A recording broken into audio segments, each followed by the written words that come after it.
We begin with a piece of poetry. You know it as a hymn. It's actually number 433 in the New Century Hymnal. It's that Natalie Sleeth song, "In the Bulb There Is a Flower." We've sung it so many times, but I invite you today, as I read the words to you, to hear them with new ears. In the bulb there's a flower, in the seed an apple tree, in cocoons a hidden promise, butterflies will soon be free. In the cold and snow of winter there's a spring that waits to be unrevealed until its season, something God alone can see. There's a song in every silence, seeking word and melody. There's a dawn in every darkness, bringing hope to you and me. From the past will come a future, what it holds a mystery, unrevealed until its season, something God alone can see. In the end is our beginning. In our time, infinity. In our doubt, there's believing. In our life, eternity. In our death, a resurrection. And at last, a victory. Unrevealed until its season, something God alone can see. As we prepare for the word preached, would you join with me, your hearts and minds, in prayer?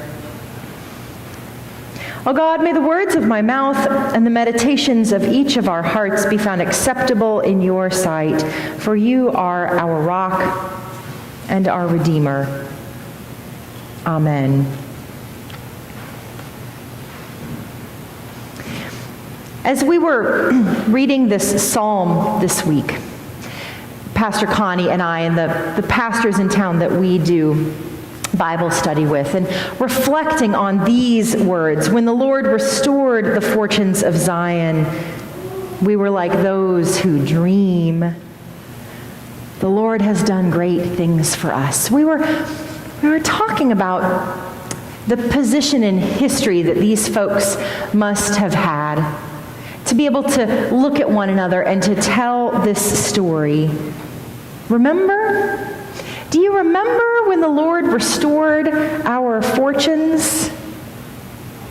Do you remember that moment? That's the place in history from which this psalm is written. It's a different place in history from where the poem, the Natalie Sleeth song, "In the Bulb There Is a Flower," is written. Particularly when you pay attention to that song at this time of year.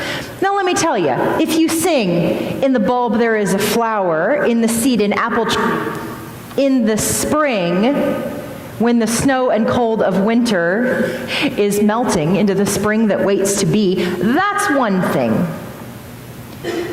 It's one thing to make those kind of declarations about God when you're on the brink of the birth of the new thing.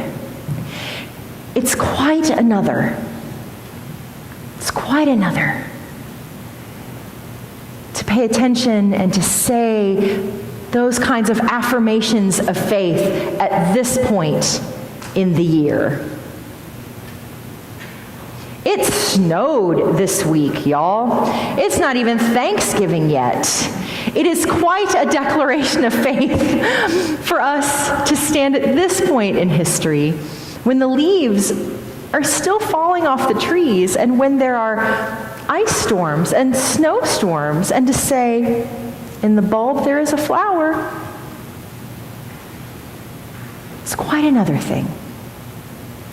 It's quite a declaration of faith to declare that God has a future for us. God has a purpose for us. And it's unrevealed until its season. And this is not the season where it will be revealed, and yet we move forward anyway. It's quite a thing for us to say those words. in that season. And when I look over the mortgage and when I think about the faith of this church, those are the kinds of images that come to mind.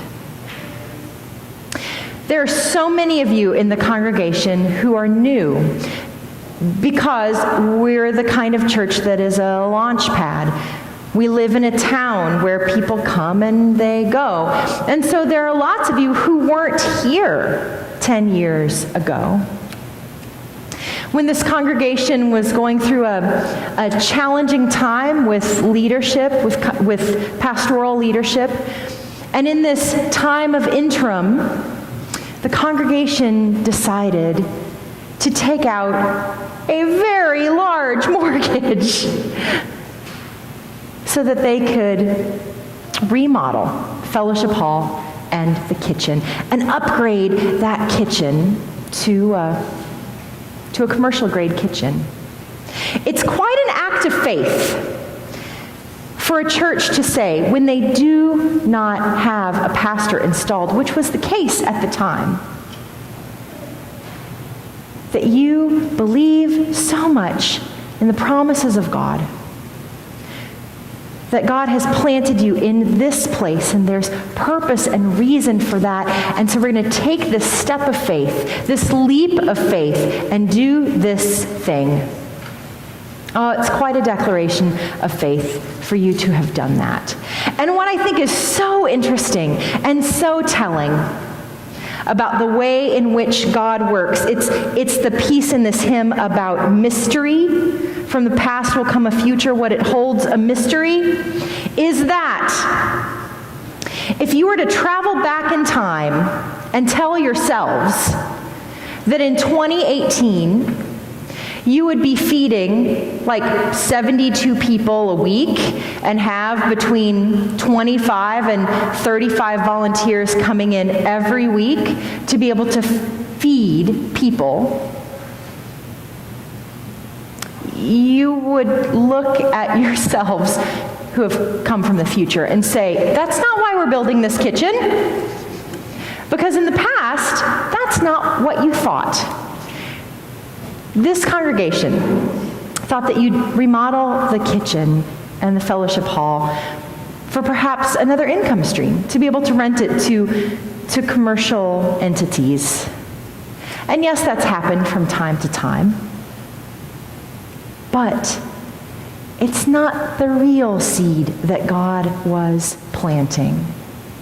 The real seed that God was planting, apparently, had to do with Jubilee Cafe and had to do with this congregation having an inviting and welcoming space, not only for guests, but for yourselves as well.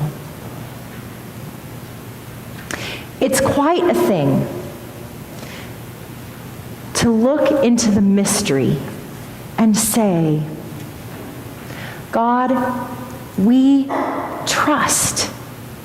We trust that you will restore our fortunes.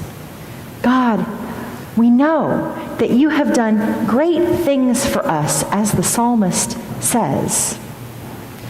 God, we believe, even though we cannot see it, that in the bulb, in this bulb, there's a flower, unrevealed until its season. God, it's something that you alone can see, but we trust it. And so together as a community, we'll put our time and our talents and our resources into that rich soil, and we'll move forward into the mystery.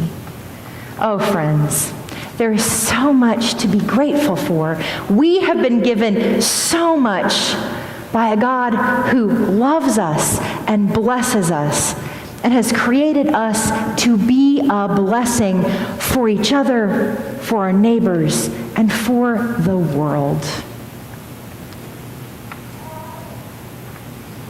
And it's in that spirit that we say, thanks be to God.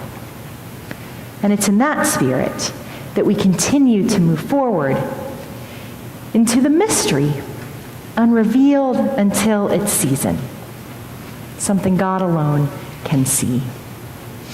Amen.